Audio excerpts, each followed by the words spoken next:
আমাদের জীবনের কত দুঃখ কষ্ট বেদনা যন্ত্রণা আছে সব মাফ করে দেন আল্লাহ, সব খুশি দেন আল্লাহ।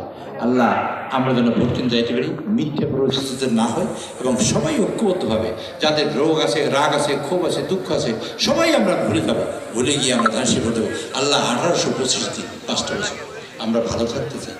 আল্লাহ আপনি আমাদের কবুল করে নেন। আমরা সবাই ভালো থাকতে চাই। আমার মা বাপ ভাই বোন যারা আছে আমার সামনে বসা সবাইকে নিয়ে ভালো থাকতে চাই।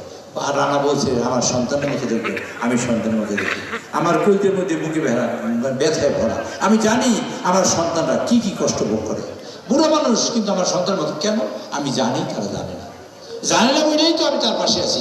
আল্লাহ সেই হিসাবে তাদের সকল খেদমত করার তৌফিক দেওয়া আল্লাহ রব্বুল আলামিন। তারেক সাহেব প্রধানমন্ত্রী হিসেবে আমাদের দেশে যে কল্যাণ করতে চান তার সকল কল্যাণ করতে পারেন, সেভাবে তুমি আমাকে কবুল করে আল্লাহ। সুবহানা রাব্বিকা রাব্বিল ইজ্জাতি আম্মা ইয়াসিফুন ওয়া সালামুন আলাল মুরসালিন আলহামদুলিল্লাহি রাব্বিল আলামিন। বাকি লা ইলাহা ইল্লাল্লাহ মুহাম্মাদুর রাসূলুল্লাহ।